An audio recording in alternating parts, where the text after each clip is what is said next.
Okay, folks, so this is how you want to get started making this little hole detail.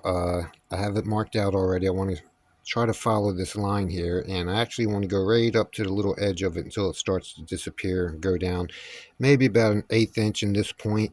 It's kind of like a tapered kind of look, so I'm just going to show you how I get started.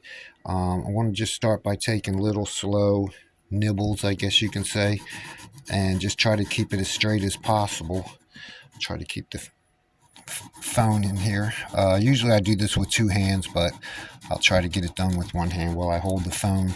And I just want to go right up to the little end mark I got here.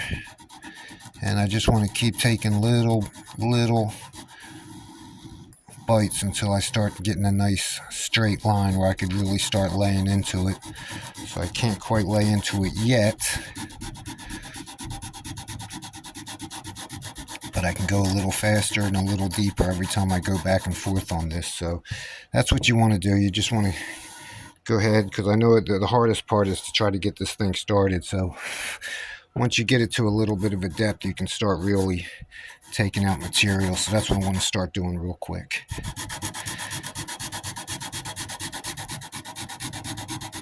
Like I said, just try to keep everything as straight as you can. Like I said, I usually do this with two hands to try to keep everything straight. As you can see, my little pencil mark is just starting to disappear, so I want to make sure I kind of stay in this area and not go up anymore. You can go down, but you can't go up, or else you'll lose that straight line. So like I said, I want to go down about an eighth of an inch.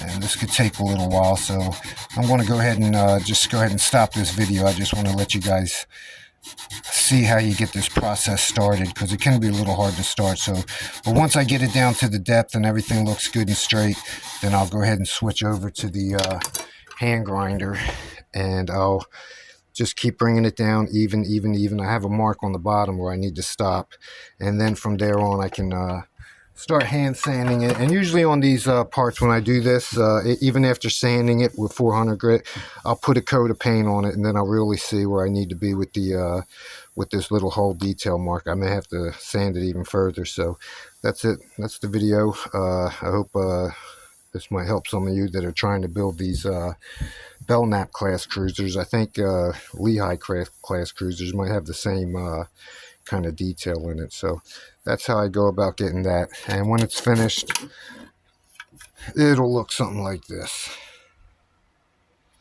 And you can always try to eye the front of it if I can, and you can. Now it's kind of a little bit hard to see. There's still a little bit more finish sanding on this, but that's what's going on right now. So hope that helps. Hope you all have a good day. Bye bye for now.